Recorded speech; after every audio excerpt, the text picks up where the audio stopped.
Hello and welcome back to episode 38 of the Early Bath Football Podcast. I'm on my phone again because I don't even know what the issues are. Emotional, physical, mental, all of the above. Technical issues is definitely up there. I hope you can hear me okay because my phone is not charging because then I can stand it up against my laptop. So I'm not sort of like waving around like this. And you guys don't get motion sickness. But we'll see how long my phone lasts. It's on 90%. It's gone down 3% in the last 2 minutes or so. It's a little bit crackly for me. Is it for anyone else? Crackly? Yeah. It's a little bit pork crackling for me. Yeah. Is that better? Is that better? No. You're just now not saying anything, so yeah, it's better. Okay, let's see what we do here. You got an AirPod or something? Headphone? I could put my headphones in, but then you'd have to pick your phone up. Yeah, that's the whole thing. Got to be wireless. Got to be wireless. I'll sort something out in this, and don't worry about it. But anyway, don't worry about it. Oh no, that's me speaking. Oh yeah. That's fine. I've just muted myself on the laptop because I can still do both. This would never happen to Jake Humphrey. This wouldn't happen to Mr. Owen MEFC either. So I feel like it would happen to Jake Humphrey. Yeah. Anyway, and I'm not even in the top left. Chris is in the top left of my screen. I don't know about you guys. So Chris can take that. But hello, we're going to talk about. It's been 2 weeks since we've been live, so we'll talk about some football things, I imagine. But first, I am joined by Chris. Hello, Chris. How are things with you? Yeah. Things very well with me. Thank you. But I know you say about gambling responsibly. I probably didn't gamble too responsibly last week, as it was Cheltenham week last week. But I wouldn't say I've lost thousands of pounds. I've probably lost about £30. I won the Gold Club race as well. That's the main thing. Bloody hell, you must be quick. Jesus, you won. Yeah. I won personally. I ran it and thought, Oh, very good, Chris. But, very good. You must have a foot like a traction engine. Fantastic. Were you up over the course of the day, Chris, or down? Well, I've obviously gambled all week, and I was down. I was down after day one, and it never come back. Recovered. Yeah, of course. That old Sky Bet offer of money back if your horse doesn't win, it gets you every time. Damn it. Yeah, it does. More of the story, just don't listen to my tips. Even I didn't give any tips, but just don't listen to any tips from Chris. Hello, Ash. How are you? And you must be simply buzzing after a great performance by Williams on the first day of the F1 season yesterday. Oh, unbelievable. I mean, Nicholas Latifi took my breath away with that stunning opening performance. Oh, he is shit, isn't he? I'll no more to say on the matter. We're here to sort football, Tang. Don't get these. Don't try and trickle F1 in just because Hamilton got that little podium and you were loving it on Twitter. I was loving the fact that you're the person that I hate on Twitter. Just on Twitter or just in general? No. Well, yeah. Yeah, well, okay. Now, I was more happy at Max Verstappen not finishing that race because he is a fraud. Here we go. And I just, the fact that Hamilton was able to what's the word? I don't know what the word is. Take advantage of that. That's just a happy coincidence. And Ed, how are you? Good, yeah, all good. No more to say, really. No, ready to rock and roll. You're ready to rock and roll. I don't need to do any pleasantries with you at all. Nope. You're not going to talk to us about your Tyrique Mitchell fact that you told me. Oh yeah, go on, Ed. Go on. So Tyrique Mitchell has obviously been called up to the England squad, as we will come on to, and as per BBC Sport, he played for AFC Wembley as a youngster, and obviously Wembley is where England play, so it's like a homecoming for him. But where did AFC Wembley play? That's a good question. Probably not at Wembley. I assume not. But I'll do some research in the background. Talk amongst yourselves. Oh, okay. I'll try and find out how far it is. Okay. We might as well start with England. We're gonna do England, and then we'll do Liverpool and Man City, which I want to talk about whilst Ed's here, because Ed's got a dip a bit early on. But let's quickly do England squad. So here we go. I'm trying to look at two things, so I apologise. But no, the England squad was announced. It's international break. I assume this is the last one of the season, because we are in March. If there's another one, then I'll be absolutely fuming. Yeah, I think it is.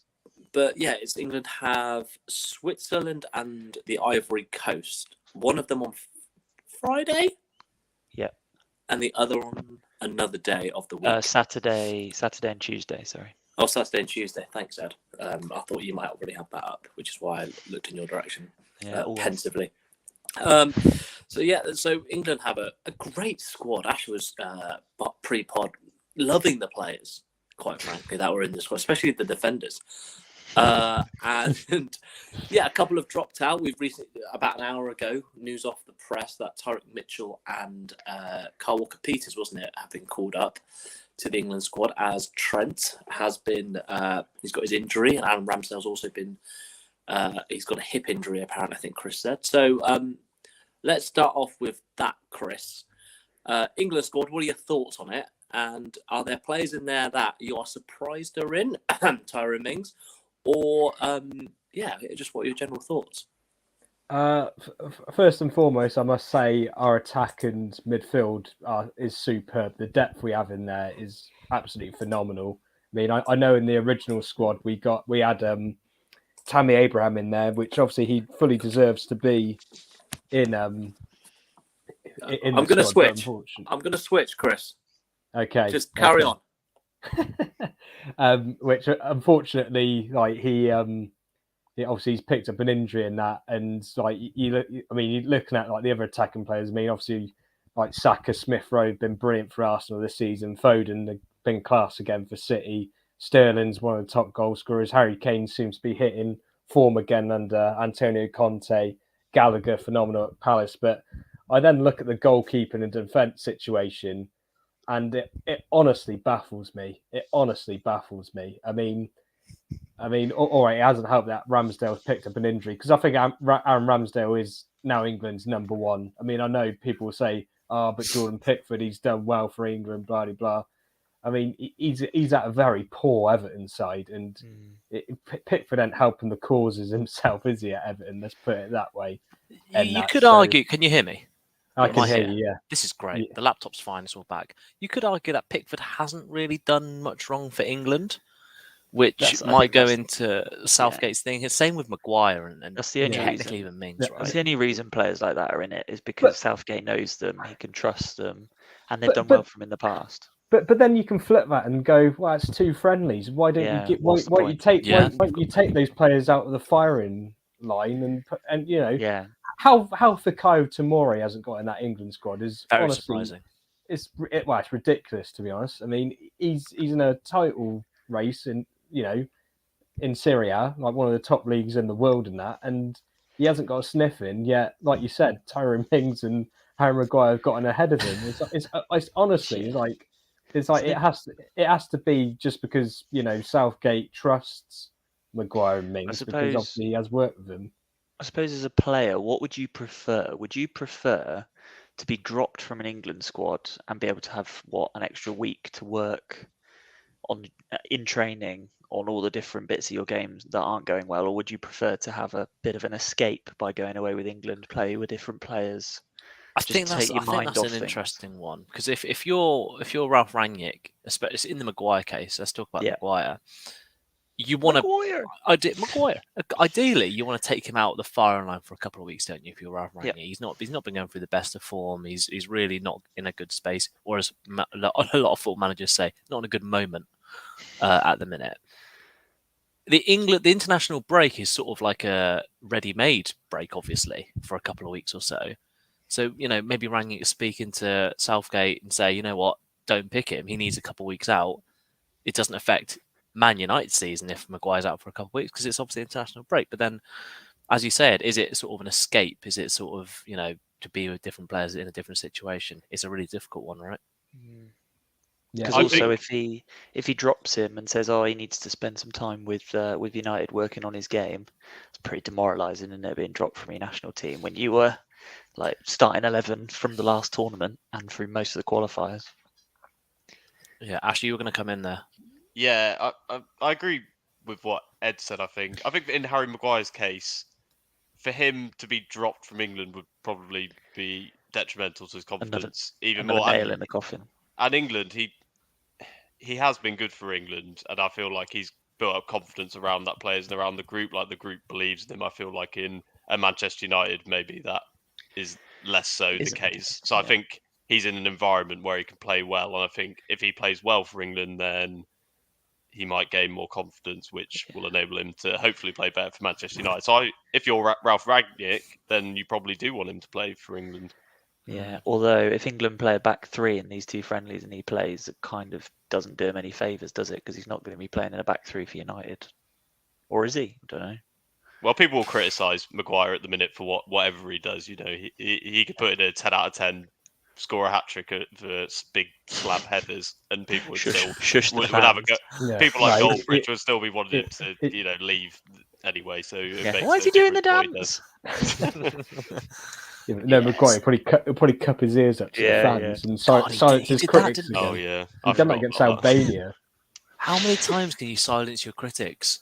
You know, you can't do it multiple times. Otherwise, you're not silencing them. You're just telling them to hush. I don't know. It's not a good look for Harry Maguire. But Ed, what about you for the England squad? I think Chris was quite shocked. Luke Shaw was in there. Obviously, Trent's gone. With that injury, who is England's sort of in the pantheon of England right backs at the minute? Who's in that list? You've got so many good England right backs. Trent's obviously gone, but who's the best? What a question! I think it's between Trent and Reece James, isn't it? Really? Obviously, Reece James isn't in there because he's picked up another knock, I think, after coming back from injury. I mean, we've got a wealth, haven't we, of England right backs. So it'd be good to see a couple of other ones get a chance. Kyle Walker-Peters in particular, I'll be interested to see how he does, because he'll be going from a team who, I mean, Southampton have done okay of late. I mean, I think they've lost the last three, but before that they went on they went on a bit of a run. But obviously with England, it's a very different style of play. You will have most of the ball. You know, you are expected to win every week, so I'd be interested to see how he does in that environment. But yeah, who's the best England right back? I'm obviously going to be biased and say Trent. I think he's done a lot of work to improve the defensive side of his game. Yes, he still, gets skinned every now and again, but who doesn't realistically? And didn't Klopp it was highlighted to knock someone out? Yeah, I think that was just a lack of that was just a lapse in his English, I think. No, but I think he's threatened to spark across. It came across that he was going to knock someone out if they said that he can't defend. I think what he was trying to say was, if anybody says that again, send them to me, and I'll give them what for. Oh dear, fantastic! And Ash, you were shaking your head at some parts of Ed's. Send me to Jurgen. Send me to Jurgen. Oh, go on. Here we go. He can't defend. He can defend. No, he can. His one-on-one defending is very bang average, which I think in an England team where the majority of the defenders are nowhere near the standard of Joel Matip or a Virgil van Dijk or even a Robertson, that is a liability. At Liverpool, he plays in a completely different system, which is tailor-made for his ability. He's got amazing delivery. He isn't a fantastic player, but he is not the best right back for England. And his defending is not amazing. I would say Kyle Walker, based on past performances and general speed. I feel we've got quite slow centre backs. But then you could argue that the only reason Kyle Walker's a good defender is because he's fast and he can undo his mistakes all the time. That's my opinion. I agree with you, Ed. I agree with you, but you sort of answered your own question there by saying he is fast and he can make up his own mistakes by being fast. I think Reece James is probably the best package, but of all the kind of all very the personal. A player that Tang, by the way, thinks is a huge passion merchant. I don't know. I'd probably go Kyle Walker for now, but in these friendlies, who cares? It's pretty much a waste of time. It's a weird way of pronouncing Tyrique Mitchell, but I'll give you that. No, I think it's poor pronunciation of Sam Long, to be honest. Oh yeah, the Sam Long, Vista's finest. Vista's finest. Interesting. Well, the England squad, England obviously got their games against Switzerland and the Ivory Coast. We'll see how that goes. I don't know, international breaks, especially friendly international breaks, are always quite interesting for me in terms of how much do you experiment, or how much do you actually want to just get the players playing together? Obviously, it's World Cup year, and that's another 8-9 months away, so it's not even soon. So it's like, do you want to try and get your squad now, your players, and just play them at every single opportunity that you can?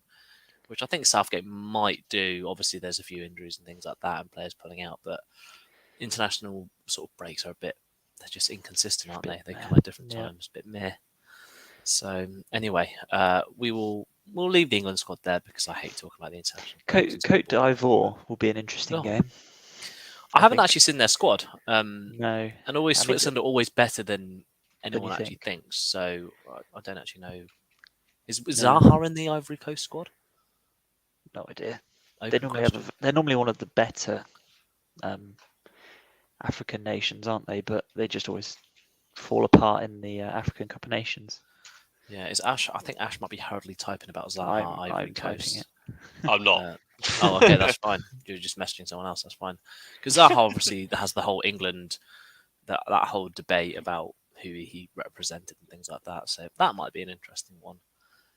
Just saying filler words here whilst Ed Googles this. Yeah, just trying to kill some time. I know that the old Kamara chap from Watford is in the squad. I like watching Frank Kessie. He's really good for. He's very. I know United have been looking at him. He's a good player to watch. He's quite different to quite a lot of other players that you'd watch play a similar position. Yeah. Anyway, we'll leave that because international. Yeah, move on. Yeah, let's quickly talk about Liverpool City. I think we sort of touched on it last week, the week before, about the title race being on now, and it definitely is now that City have drawn that last game against Palace, wasn't it? It's on, and Liverpool just keep winning. They're an absolute machine at the minute, and I think that there's definitely going to be some sort. I don't know. This is coming down again to a Liverpool versus City showdown. Obviously, Liverpool won the League Cup, so that's one trophy on. There's a lot of talk about the quadruple this year for Liverpool. The Premier League's down to, is it 1 point now, or is it? Yeah, it is 1 point. Yeah. So it's down to 1 point now. So that's going to go the distance probably. And Liverpool City they're at the Etihad next month, maybe in 2 or 3 weeks' time. Can't remember the date exactly. So that's huge. 10th of April. They've just thanks Ed. They've just drawn each other in the FA Cup, haven't they? As well, semi-final. Yeah. So that's again huge. And then Champions League, who knows? Liverpool have Benfica, don't they? Yeah, got a better draw. And City have Atletico. So again, a tough draw for them. Manchester. So you'd expect Liverpool to get through, even though Benfica have been quite good, and obviously whoever's at this stage of the Champions League are good, right? You can't just say it's an easy draw, but it's an easier draw. So there could always be a Liverpool Man City sort of. They're more likely than not to meet in the Champions League. So. Just want to see, who do you think comes on top? We don't, there's 3 big trophies left this season, and who do you think is going to go each way? Ed, we'll start with you because I know you do have to go shortly. But Premier League, FA Cup, Champions League, is it all going to go one way? Is it all going to go the other way? Is it going to go? Be unbelievable if it did, but I can't see it happening. Even the most, biased Liverpool supporter surely has reservations. The FA Cup's going to be an interesting one. That's going to be a tough game because it is a one-off game. I always back us to beat City in a one-off game. So that'll be interesting. But it does come at the end of a very long April for Liverpool. Got a really important month of fixtures. Champions League, like you said, is probably the best draw we could have asked for. Yeah. Is my audio coming through okay? My video on my screen is a bit jolted. No, you're absolutely fine. Cool, I'll carry on. So Champions League should be good, but obviously it depends who we get in the semis if we do get through. And then Premier League, we've been on an amazing run, but who knows what could happen. That game on the 10th against Man City is a real 6-pointer. It really is. What's your? I assume your priority list is FA Cup's probably bottom of the. Not won it for a long time though, but it's the first semi-final for like 10 years, isn't it? I think, actually. We always seem to collapse in February, and that's obviously when the FA Cup fixtures are. Yeah. So, what is your priority list? Because I would say, as a non-Liverpool fan, it would probably be Premier League, Champions League, FA Cup, but I'd love to hear your insight. Yeah, I think I'd agree, obviously, because a lot of people hold the Premier League season that we did win with, an asterisk next to it, because it was the season that was hindered so heavily by COVID. And also because City were so far ahead, obviously. Yeah, and that City was so far ahead, and that last time we won it, we couldn't celebrate with the fans properly. So that, I think, is top of the list, then Champions League, and then FA Cup. But any trophy is a good trophy out of those. It's not a negative. If we do win only the FA Cup, I think that would still be good. But yeah, I think Premier League and Champions League are just a step above the FA Cup. Wow, the magic. And you can't be too greedy. You can't be too greedy. Obviously, we'd love to win all 4, but that's just insane to think that we're going to do it all. All the FA Cup aficionados are going to be fuming at it. The magic of the cup, the oldest football competition in the world. I know. I did say I do want to win it. I didn't say we'll write it off. We'll play the kids. But that is, I suppose, the other slight concern is that we've got Man City in that, who have obviously got an unbelievably deep squad, so they can afford to play their second 11, who are still world beaters, whereas we, would have a couple of weaker players in our second 11. So yeah, it'd be interesting to see what happens. Liverpool's injuries better. Injuries is going to be a massive one as well. Mo Salah's nursing an injury at the minute. Trent's got a hamstring problem. 2 of our biggest players, so we'll see. It was evident in the game against Notts Forest the other night that we're still grinding out results, but it's not as free flowing as it has been. I think Van Dijk has played every minute recently. If he has a sore issue or pull something, that could be another game changer. So we'll see. We'll see. Chris Ash, Ed just said Notts Forest. Thoughts on that? Are we allowing that? Because I'm personally not a fan of that. It's Notts County and Nottingham Forest. Yeah, I don't think the Forest fans would be too. I mean, probably Barnes probably the best person to speak to because obviously he's got a mate who's a massive Forest fan. I'm guessing your mate would be absolutely fuming for that comment. Yeah, I think that's a faux pas, Ed. Sorry. That is a Garth Crooks poor decision. Yeah, apologies to the people of Nottingham, because Jurgen Klopp said something about Robin Hood, didn't he? Which I could not believe was a I did not know what he was talking about. Then. I think he said Nottingham was only famous for Robin Hood. It's kind of like they won Champions Leagues back in the 80s, like back-to-back Champions Leagues, and like whole Nigel Clough being like one of the famous. But then you can understand because obviously, like Klopp grew up like in like a forest in Germany, I believe, and that so you can sort of understand him not knowing. Like everyone knows that in a forest, like not he's like a badger or something. They called him Tarzan Klopp. Exactly, yeah. How the hell do you know that? Where does that come from? Do you know that? I'm probably just making it up, to be fair. You've plucked out of nowhere. Yeah. To be fair to Jurgen Klopp, if you Google famous things in Nottingham, the first 2 are Robin Hood references. So I feel like his PR team has probably just done that, and then if mentioned Robin Hood, do King something of about Thieves, that. Good film. Yep. Anyway, Ed's apologised for his Nottingham faux pas there. Sorry. Thanks, Ed. But Chris, we'll come to you on the Liverpool Man City thing. As an Arsenal fan, obviously. Pretty good for Arsenal, fourth in the Premier League. Look like they're playing very well, but just sadly, as with many teams in the Premier League, just not on the level of City and Liverpool. I think in the past 3 or 4 seasons, if you add up all their points in the Premier League, they're 1 point between each other is 1 point. That just shows how far they're just sort of above everyone and how consistent they've been. So who do you think is going to win the FA Cup, the Premier League, and Champions League if it is one of City or Liverpool? Yeah, well, could not be. But like first and foremost, obviously, like that stat you've given us about how they've been like 1 point apart from each other, from the past 4 seasons or however many seasons you said. I think it just goes to show like how much like how well like Klopp and like Guardiola have done and adapted to like the Premier League and that. I mean, I think you got to put both of them definitely in like the top 5 of managers to manage in the Premier League. That's for sure. Mm-hmm. And that like they're both phenomenal managers, and that. But in terms of the competitions, that it's a very tough one to call, isn't it? Because obviously the Premier League, it is just a 2-horse race between the pair of them. Yeah, and like obviously that game on the 10th's a huge game, and that. But even like some of the other games, I mean, I know Ed didn't mention it, but obviously Liverpool got to play Man United at Anfield, and I don't think. you can correct me if I'm wrong here, Ed, but I don't think your record against Man United at Anfield's been too good the past few seasons. I might be completely wrong. I might be talking out my backside. I have no idea. I can't remember off the top of my head. But I mean, I'd back us to beat United at home at the moment any day of the week. Yeah, no, that's fair enough. But I think yeah, I'll take that. That's fair. to be fair, I think Man City do have the easier running if you were to compare like the two runnings for both sides, and it's one of them that I know we're talking about how Liverpool keep winning at the minute.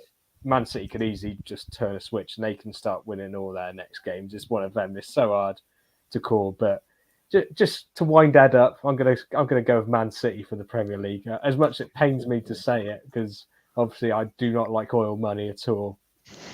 I'm not going to be one of them protesters that get cable ties. You're not getting a cable tie and chain themselves to a post and that. But I think Man City will just pip Liverpool to the Premier League. In terms of the other competitions, again, like with the other competitions, you can't rule out the other teams and that. I mean, yeah. I mean, what is it?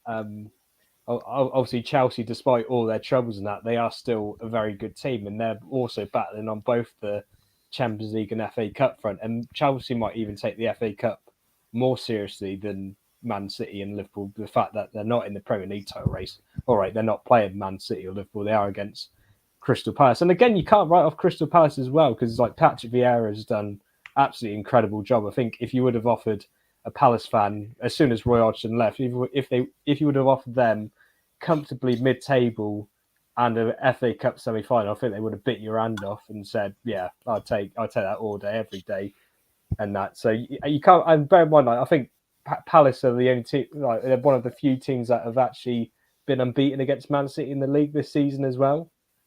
So yeah, like I said, you can't rule them out. So if I had to pick between Man City and Liverpool for the FA Cup, again, I'm sorry, Ed, I'm going to go for Man City.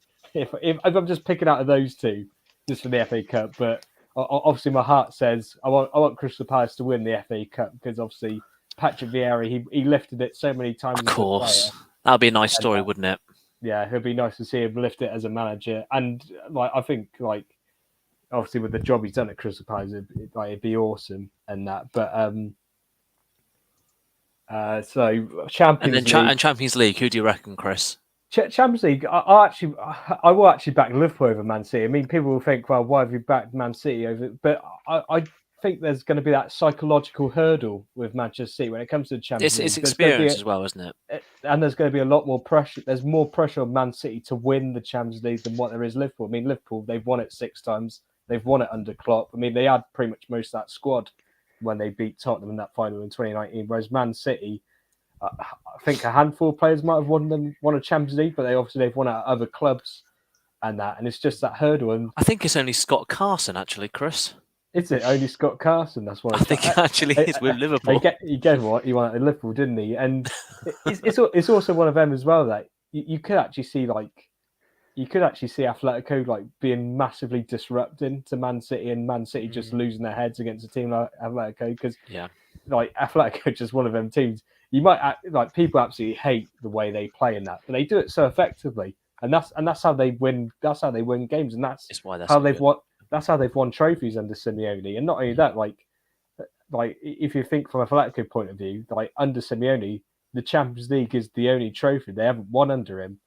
And like when you talk, I think like even like when Kieran Trippier, I know he's left Atletico now, but like you listen to like some of the players, and some of the players are like, well, we've run through brick walls for Simeone. Like he's just that passionate, and that gets us so fired up. That's what he wants us to do, and that. So if I had to pick between both Liverpool and Man City for the Champions League, I think I would pick Liverpool. But I think Champions League overall, I think I'd pick someone like Bayern Munich, and that just they have Robert Lewandowski. Yeah, of course. Thomas Müller. Cheers, Chris. You were chatting out your arse, Chris. United haven't won at Anfield since January 2016, apparently. They won 1-0. Was that Rashford who scored that day? I don't know. Probably. Who knows? I didn't dig that deep. No, and well, you did dig deep on Jurgen Klopp grew up in the countryside in the Black Forest village of Glutton, near Freudenstadt with 2 older sisters. That was on his Wikipedia page. Yeah, so there's some Jurgen Klopp knowledge. I wouldn't talk about my ass there, was I? No, it was actually. No, you weren't, Chris. I'll give you that. It was Wayne Rooney that scored. Louis van Gaal was still in charge. Well, there you go. I apologise to Marcus Rashford. God, Jesus! You look at the side that Liverpool had out that day. No wonder they lost. Name me the most obscure player in that squad. Oh, I mean, I'll just name you the whole lot: Mignolet, Klein, Moreno, Sacco, Torre, Emre Can, Jordan Henderson, Lucas Leiva, James Milner, Firmino, Lallana. And then Jordan Ibe, Benteke, and Stephen Corker came off the bench. Oh, superb. Good bench. I mean, great bench. United had De Gea, Darmian, Smalling, Blind, Schneiderlin, Ashley Young, Ander Herrera, Fellaini, Lingard, Martial, Rooney, and then Cameron Borthwick-Jackson, Juan Mata, and Memphis Depay off the bench. Wow, I mean... Some names in there. There's some names in there. I don't really know what to say. There's some names in there. The thing is, it's interesting how Liverpool have massively upgraded their squad, and Man United's squad's pretty much stayed on par. Mm-hmm. I mean, all right, you could argue they do have better players now, but they still haven't gone anywhere. Mm. No, I mean, that's a whole other pod, Chris, that we can talk about Manchester United. But anyway, Ash, I just want to get your thoughts on the whole Liverpool-Man City sort of showdown that we've sort of dubbed in this podcast, because I think there's a bit of a narrative this season where it's going to be City and Liverpool again. What do you think for the end of the season in the last couple of months or so? Yeah, it's really interesting, isn't it? I think it just shows how dominant these two sides are when you consider they're fighting on all these fronts and still smashing it in all of them. I think especially in Europe, we've seen total dominance in quite a lot of both City's and Liverpool's games. They've not really looked in trouble. I know City have that sort of, because they're so desperate to win the Champions League, they've kind of got that a bit of a jinx. It's sort of a bit like PSG, where not the sense they're going to bottle it, but they've sort of got that mental block that they need to overcome to go and win the Champions League. So that'll be interesting. What I was going to ask you boys is, do you know when they would meet Liverpool in the Champions League? If they were, would they meet in the semi-final, or would it be the final? I think it's a final. I think it's a final, because I think it's the winner of the Man City tie will play Chelsea, Real Madrid. Yeah, that's and then right. I think it's Liverpool, Benfica play the winner of Villarreal, Bayern Munich. What I was going to say was, it would not surprise me if sort of all these cups that we're talking about come down to 3. It wouldn't surprise me if Liverpool met Man City in the Champions League final. We got the FA Cup semi-final, and then we've got that big game. I think it's at the Etihad. Yeah. Would not surprise me if each of those competitions came down to pretty much that game, and those two teams dominated the rest of the games. I'm not saying they'll win every single one, but the way they're playing at the minute, like I said, teams have got that mental issue going to play these teams where they just don't believe that they're going to win, and both teams look formidable. And I think they'll really step up during the run-in as well, because they know, the titles are on the line. But if you want a definitive answer of who I think is going to win each one, FA Cup, Crystal Palace. Very good. Champions League, I will go Liverpool.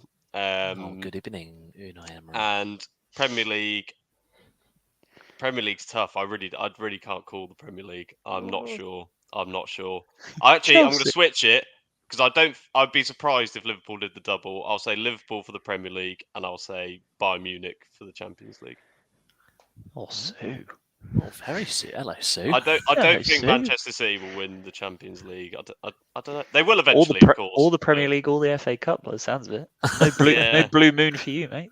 Yeah, maybe I'm a bit harsh on them. They probably will win the FA Cup. I did say Palace, but who knows? But let's Liverpool just look unbeatable at the minute. They do. They Arsenal really do. Were in great form, and they just completely nullified them. Especially in Arsenal were good for that 60 minutes or so, weren't they? And then they're a bit unlucky, but yeah, I mean, mistake caused the goal. But yeah, that's what I mean when I talk about the mental side. Those mistakes tend to happen against those kind of teams, because you're that sort of panicked and worried that you make those sort of errors. Yeah, in those situations. Arsenal were unlucky. I think, who was it? Was it Odegaard when Thingy passed the ball back to Lacazette, and Alisson came out very quickly. He should have just gone around the keeper, to be honest. Yeah, I don't know. I'm not sure why he passed it back. And there's a whole thing about Aubameyang. I want to talk about Aubameyang for 2 minutes. He's absolutely killing it at Barcelona at the minute, isn't he? But the fact that he's sort of down, it seems like he's down tools at Arsenal, right? And now he's at Barcelona and he's loving life again. It just getting the best out of Dembele as well. Yeah. But that is Aubameyang's track record. You look at all the clubs he's been at. That is exactly what he does. He starts bang on fire for these clubs, and then you have a bad attitude problem. Like he'll go out partying and that, and he'll start down. And we don't like partying, do we, Chris? Oh, we absolutely do not. We don't like singing on the table, singing YMCA in the Angel on a Friday night. No, after the Gold Cup. I mean, you got to enjoy yourself every now and again. Yeah, of course. But according to Gary Neville, footballers aren't allowed to enjoy themselves. I mean, that's probably a topic for another day. But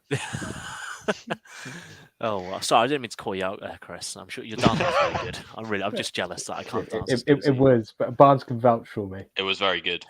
Oh, fantastic. Do you need to go? Or... Yeah, I'm going to drop. Oh, okay. Bye. Have fun. Bye, mate. Liverpool for the quadruple. Oh, for goodness sake, kick it now. No. Get him off the field. Get off the field. Let's talk about the FA Cup quarterfinals. We did sort of touch upon that in the whole Liverpool-Man City thing, but let's talk about FA Cup quarterfinals and the semi-finals. Obviously, Chelsea beat Middlesbrough. It was 2-0, wasn't it? I think it was 2-0, yeah. And then City beat Southampton 4-1. Palace was a big win against Everton, and that's pretty huge. And obviously the Liverpool-Nottingham Forest game, not Notts Forest, like some delusional Liverpool fans would say. But, the FA Cup is heating up. It's very much at the business end. I think we've also discussed sort of who we think is actually going to win the FA Cup. But Chris, just want to see if you had any thoughts on the other FA Cup games. I think Crystal Palace dismantling Everton was quite, I don't know, not unsurprising, or sort of like it was definitely like a standout result, I thought, over the weekend. Yeah. But when you think about it, Palace have been good under Vieira and they look good, and Everton are Everton at the minute. To be fair, if you watch the game, it was actually quite surprising, especially like the first 15 minutes, because Everton were on top first 15 minutes. Like Crystal Palace, Crystal Palace obviously they play passing that football from the back, but Everton they pressed them high, they pressed with intensity. And it was all like it was a bit of a shame that Andros Townsend went off injured, because that sort of like it slowed the game down, and obviously two, Townsend started off pretty well in the game, and then it was just the same old problems that kept having that Everton keep on having this season. I mean, I know Frank Lampard pretty much had a salty press conference after the game saying, "Oh, that was a fluky goal, that was a lucky goal," and that. And four times, like, four fluky goals. Yeah, and it's kind of like no. The first goal was shocking defending. Second goal again, people not following their man, and like to be fair, I can't remember the third and fourth goal. To be fair, I think it was the third goal. Sorry, Zaha's goal. That was a total fluke. To be fair, because that the one where like it seemed like it was going over, then it dipped. And then it hit the post, and then that was an optical illusion in a football game. Yeah, and then again, like Will Hughes is pretty much an easy tap in. I mean, I think Pickford made quite a good save in that. But like I said, like you said, Tang. Sorry, like Palace, like they have looked really good, and again they played really well under Vieira. I mean, the new signings is almost like they've been there years and that. I mean, Mark Gurhey and Joachim Andersen just formed an incredible partnership back there at centre back. I mean, we keep talking about Conor Gallagher like pretty much every episode at the minute, because he has just been phenomenal for Palace. But even like someone like Jean-Philippe Mateta, like even he's been absolutely quality. I mean, everyone thought he'd never play for Palace again, probably at the start of the season, when obviously having Benteke and Odson Edouard and that. But obviously Vieira's shown faith in him, and then Mateta's sort of repaid him by producing quality performances and that. He's such a strange player, Mateta. Do you know? He just looks so like gangly. He's a bit like a Crouch, I suppose. So odd. Just sort of the way he moves around the pitch. He just looks like, you just think like, oh, you could easily get the ball off him. Like he's just like looks really weak and strange, but like somehow he just seems to like be actually quite good. I don't understand it. Yeah, he's an interesting one. Yeah, and then like what was it? Obviously, they've got quality They had 3 quality players behind them as well, like Zaha, Eze, and Elise. Like from a neutral point of view, and I'm sure like Crystal Palace point of view as well. They're just an absolute joy to watch. Like just incredible that they're brave. They want to try to go forward and take on their men, play quick 1-2s and that. Like it is a joy to watch them play football. Even Brighton fans have said it's good. It's nice to play Crystal Palace when they're actually trying to play football, especially in comparison to the Roy Hodgson years, for example, at Palace, where Palace were they weren't playing the best football. But I think Brighton fans now with Potter have a real appreciation of like what nice football is. No offense to Chris Hughton, he got Brighton to the Premier League and kept them there, but they do have this sort of new appreciation for nice football, tiki-taka football, whatever, Potter ball. And I think they now realise how sort of, I don't want to say boring, but how functional and foundational Crystal Palace were under Roy Hodgson. But then again, Hodgson kept them in the Premier League and kept them ticking over. You can't understate that. But, Vieira's doing a great job. And Ash, is that, I think, I can't remember what you said, but a lot of the boys thought for the first managerial early bath, Vieira was up there, right? I know. I think Ed said that maybe. I don't know if you said that. I think you maybe said Arteta from memory. Yeah. But do you think Vieira's proved doubt was wrong here? Yes, obviously. He has been really good, and I think they haven't actually got as many points as they probably should have. There was a period in the season maybe a couple of months ago around Christmas where they threw away loads of points in games. They kept conceding like last minute goals and making silly mistakes and things. So they probably should be even further up the table than they are. I'm not sure where they are. I think they're about 12th or something like that. 12th, but it is a much improved side. I would say they spent very well in the summer, like as Chris mentioned. Those two signing a pair of centre backs is very unusual, and playing them both in your starting 11 straight up is very unusual. It's brave, yeah. Crystal Palace have been good, but he was right to have doubters because I don't think he did a great job at Nice, and then he was at New York. One of the City? New Yorks.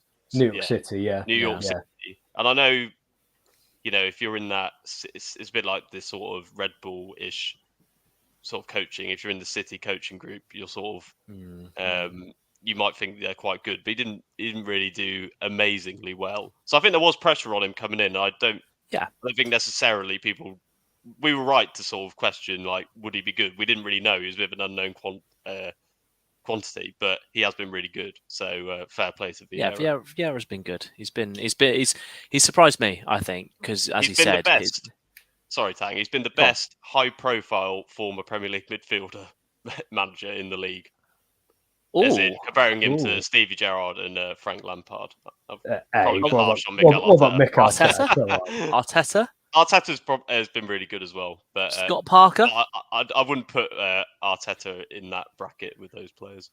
Scott Parker. Sorry, Chris. Scott Parker's in the Championship. Yeah, of course.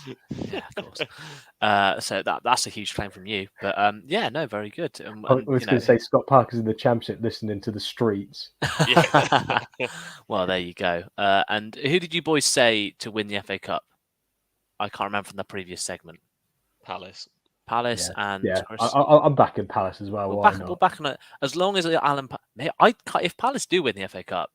As much as I hated Alan Pardew doing that weird dancing thing when Jason Puncheon scored, I wouldn't mind Alan Pardew back if Palace won the FA Cup. Just to, I wouldn't be against that. I wouldn't be massively against a little pitch invasion at half time. Yeah, from Big Alan Pards. Anyway, that I wouldn't be against that, as I said. Let's move on to the final thing that we just want to discuss, and that is just a general Premier League review, which is what we tend to always do because Premier League is always on. Most notably, I thought there were not many games this weekend. A lot of people got caught out in fantasy football because there was literally like half a game on over the weekend.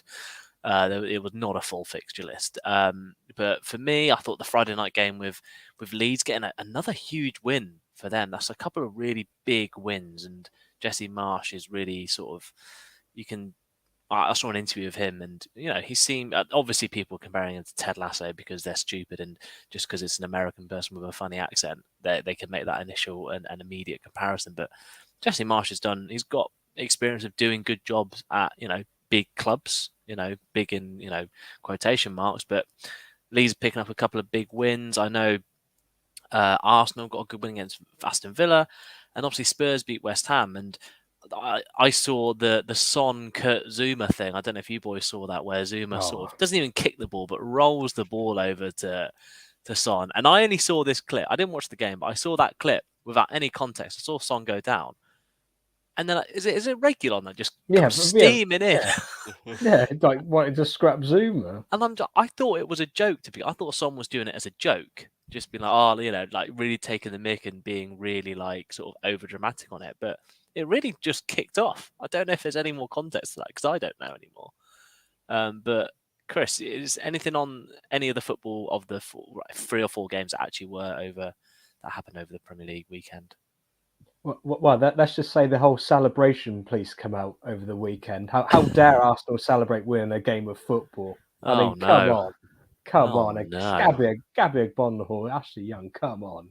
I mean, yeah, but no, like seriously, like Arsenal, like even I questioned if those players had enough passion to play for the football club. So seeing them celebrate a big win, because it is a big win, going to Villa Park, getting 3 points, cementing that spot in the top 4. I mean, this is I think that was like our 11th game before the season ends. Yeah, and that it is down to every game is almost like a cup final for Arsenal, because that's the thing. Arsenal just need to keep winning to get in the top 4, and obviously keep winning games. They're going to grow in confidence, and that. And again, after losing to Liverpool, it's a big comeback from the downside of losing at home to Liverpool on a Wednesday night. To then, when you've played well against Liverpool as well, to come over a loss, to then go the Saturday lunchtime kickoff as well, to go to a place like Villa Park and pick up a massive 3 points. They have every right to celebrate that. And I keep singing the praises of Bukayo Saka, but just what a season he's having. I mean, absolutely phenomenal. I mean, I think Arsenal, they have like the most players under 21 that have scored, Premier League goals this season. I know like Saka, and Smith Rowe. I knew you said Smacker. Yeah. Merged them together. Yeah, no, Saka and Smith Rowe. I know they scored quite a fair few goals, and then obviously Martinelli and Ødegaard have chipped in with a fair few in that. So, I could keep reiterating, a massive win for Arsenal. To be fair, it was a big win for Tottenham as well yesterday. I mean, I did watch. I watched most of the game. I turned off after the third Tottenham goal because I was kind of hoping for I was hoping for a West Ham equaliser, but it never come in that. But again, it's an interesting one with Tottenham, because I know Ed was worrying about Liverpool's injuries, but like you look at Tottenham, if you took Harry Kane and Son out of that team, their next top goal scorer is own goals. What a player, by the way. Yeah, own goals, great player. Just loves scoring for Spurs, doesn't he? And that, but it just shows how important Son and Kane are to that team and that. And like fair play. Like they both played well, Son and Kane. And I must just point out, I know this probably game doesn't have any effect on anywhere, but the Leicester-Brentford game, 3 great goals in that game, especially Castaños, my word. Literally come out of nowhere and literally just killed it right into where the Spiders lived. I mean, he couldn't believe it, and neither could Mendy. Mendy was a bit shocked as well. They all sort of had their hands on their heads going, what has he just done? My goodness, what has he just done? So what has he done? And it was a great free kick from Maddison as well. Like put it over the wall right into the corner.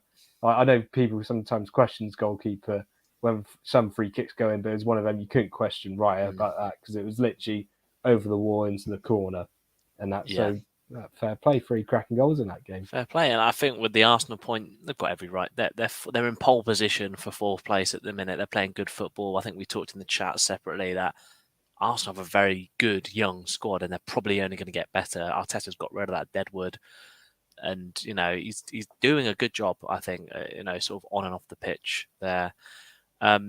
Ash, for you in the Premier League this weekend, what caught your eye and what did you just want to sort of touch on and discuss? I think it was interesting, the Tottenham West Ham game. I know obviously we didn't do a pod last Monday, so this is very sort of hindsight. But if you're a gambling person, I would have said a guaranteed win would have been Spurs in that game. I think in midweek, West Ham obviously had that sort of Pyrrhic victory over Sevilla in the Europa League, and it just felt that they would never be able to quite get up for this game in the same way they were for that. Like, given everything that had happened in midweek, and obviously it was a long away trip as. Oh no, they played at London Stadium, didn't they? But anyway, they took a lot out of their legs to sort of go deep into that game. So I was not surprised at all to see Spurs winning what on paper maybe looked quite a difficult fixture. Other than that, Arsenal were good again, as Chris mentioned. Yeah, the over celebrating stuff is just a load of bullshit. I don't really understand that. Just weird. I don't get why people moan about people celebrating when they win. But Aston Villa were terrible, especially in the first half. They absolutely. They even have a shot, Chris. Might have had one or two. I'll be honest. I didn't watch the game. I was traveling to football. Yeah, disgusting. Shocking. Well, they were crap anyway. I can tell you that. And I looked at their squad list before the game. Arguably, just in terms of like based on experience and sort of good players, their bench was way better than Arsenal's, or had way more experienced players that you'd want to bring on and maybe make an impact on the game. And their starting 11, like, it's really good. Like, other than Tyrone Mings, maybe, who I don't think is the best player, but that's just my opinion. The rest of the team is very, very solid, and I think Gerrard is slightly getting away with not really doing that well, and it's going a bit under the radar because they have nothing really to play for. But I'm pretty sure since he's been there, they've not really caught fire, I don't think. And considering they got players like Philip Coutinho, they got Buendia, who was lots of people were trying to sign at the end of last season. You know, they've got a very good squad, and they're not doing that well. So I think Gerrard's flattering to deceive a bit at the minute, which is quite funny because I think whenever I think of Gerrard, I think of Lampard, and everyone's saying, "Oh, Lampard's shit, Lampard's shit," and you know he is doing badly at Everton, so you can kind of understand that. And then I sort of see Gerrard, and both of them had almost the same reaction after their game, like having to go at the players and they didn't play very well. Thought it was quite interesting. But yeah, I don't think either of them have done brilliantly, really. I've not seen anything tactically that interesting from them either, which is a bit of a disappointment. Which is why I made the comment earlier about Vieira being probably the more, out of those three managers, probably being the most impressive, at least for me. I know Lampard has been given a bit of has got the toughest task because Everton is Everton. That's terrible. I mean, I did see there was a weird quote where Steven Gerrard sort of called out Bukayo Saka. I don't know if you guys saw that, where I think Saka wanted a bit more protection from referees, basically. And Steven Gerrard said something along the lines of, I've had 16 operations. I've got metal plates in my hips or something. Just man up. I think it was something like that. But I just thought it was a bit of a weird reaction, to be honest. Gerrard and Saka were completely different players. And it's just very odd. And also on Bukayo Saka in general, I know Chris mentioned it and what a season he's having. But what a season he is having. Like, we forget he's so young.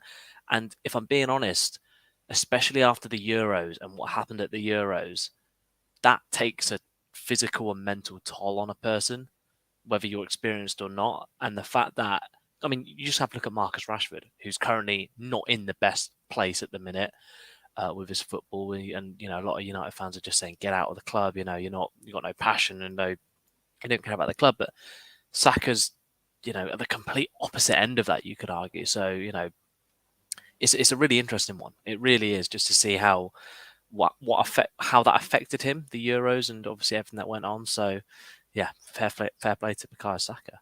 I think he's a nailed-on start for England. He's got to be right, in my opinion. Anyway, I'd put him straight in that, and I wouldn't be messing around if they do choose to play a five at the back. I wouldn't bother with any left wing back, or I'd either play him off the striker or left wing, or whatever wing he plays for Arsenal. He's got to be. But yeah, that's all I wanted to talk about, really. We had technical issues, but we're kind of back. Hopefully that's for the remainder of the pods. So apologies for that. I don't know if you boys want to touch on anything. The Mighty Ox are still going up, I think, despite the draw. The Irish Maldini scoring a last-minute winner. I don't know if I told you, but I didn't realise that Oxford even drew the game. You told me yesterday. Yeah, I told you on Pro Club, yes, didn't I, Chris? Yeah. Actually, you won't know this, but I was I saw it was like 90+3, and Oxford United tweeted like, we're 1-0 down, a few minutes added on time. Didn't look at my phone for a good 3 or 4 hours after that. And then I saw Oxford, and I was in a bit of a bad mood. I was like, Oxford have lost to Ipswich, and Ipswich are, they're going to think that we should decapitate ourselves because we're such a boring football club. If you're a pink-shirted Ipswich fan or whatever, but I looked at my phone later that night and I saw that we actually scored. So there was like a 4-hour sort of not bliss, but sort of weird period where I thought we'd lost, and we didn't. So that was a really nice, surprise. So up the Ox. Up the Ox, indeed. Up the Do you know what Ox. I was going to say before we finish? Any is AOB? that Luton Town are third in the Championship. You're joking. No, Nope. they are. They generally are. Because I was also going to bring this up for you, Barnes. You know that time when we said Mowbray in at Everton? Yeah. They're now hanging terrible. on. Yeah, they're now hanging on for their lives in the playoffs.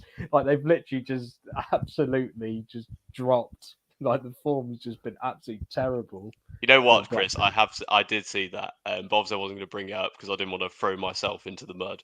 But You be did like fair, bring up the Championship. To be fair, well, I still think Blackburn are above what you'd expect them to be. If you look at their squad and compare them 100%. to the teams around them, okay, maybe not. See, the Championship is so weird. This is another problem we have in the Premier League where we get teams up like maybe Luton or Huddersfield who just aren't ready to go up, but just have like amazing runs in the Championship. Like I'm just looking at the table now. Luton, Huddersfield are in the playoffs. Like that, you'd not expect that at all. And you got West Brom, like Stoke, teams like that in 12th and 15th. It's unbelievable. Wouldn't expect that. I can't believe Fulham have scored 90 goals. Yeah, Mitrovic scored Oh, 35. Mitrovic, He scored all of them, yeah. And Bournemouth, I think, are second with 59. So it's like Fulham are just scoring goals for fun. Alexander Mitrovic is scoring goals for fun, I should say. But I did not know Luton were that high up. That just goes to show my complete naivety of the Championship. God, that away end in the Premier League, can you imagine? Someone's house is going to be a match of the day every week. I wonder if they'll be allowed. I assume they will. I would have thought it would be fine, but they've got their new stadium coming up soon anyway. For sure. Oh, have they? They've got planning permission, I think, earlier this year or late last year. I think for a new ground somewhere. Ooh, I think it's on the edge of Luton. I think, or maybe it's in the centre. I don't know where the current one is. I think it's the opposite of where the current one is. If the current one's in Luton, then it'll be out. And if it's out, then it's in. Very hokey-cokey of me. But no, shout out Luton Town. Jeez, I didn't realise they've conceded a lot of goals. 42. But saying that, so have Huddersfield. So, God, what an interesting... The Championship is very interesting. But yeah, thank you for bringing that. Derby at bottom again, by the way. Derby after all the Wayne Rooney loving. Oh, Wayne Rooney this, Wayne Rooney that, bottom of the league. It was a huge win for Reading actually at the weekend. They needed to win that game. If they weren't there, it's 3 of 4, isn't it? Really in the Championship, Yeah. And Reading are very nearly safe. So, hopefully Barnsley can catch them and relegate Reading. That'd be lovely to see. We'd love to see that, wouldn't we? But yeah, fantastic scenes. Any other AOB that any of you boys want to bring up at all? No. Fantastic. Well, we'll call it there. That was very lovely. It's nice to be back and nice to not have technical issues for 80% of this podcast. But please, if you enjoyed this content and enjoyed us being back, then please like the video, follow, smash that like button, smash that subscribe button. We're on 72 of 75 subscribers. Chris Spitz. Hit it. There. Hit it. There it is. Hit it. There. Oh, no. There it is. That was Chris's thumb. The YouTube thumb was actually modelled on Chris's hand. That's a fun fact for you. That's a fun fact. But no, please do. We're really super close to our 75 subscriber goal. Tell your friends, your family, your dog, etc. We'd really appreciate that. And yeah, we will be back. Leave a comment on who's actually going to win the Premier League, Liverpool or Everton. Liverpool or Everton? Definitely not Everton. Oh, God, it's not Everton. Do you mean the Championship next season? Yeah, it's going to the Championship next season. Luton or Everton. Yeah, Luton or Everton, yeah. So, yeah, Liverpool or Man City. Sorry. Because I actually don't know. I think you can't look past Liverpool, even though they're a point behind. Oh, it's an interesting one. Anyway, we'll let everyone go to their Monday evening or Tuesday morning or whenever you're listening to this podcast. But yeah, wave a goodbye. Bye. See Ciao, you. bella. Ciao.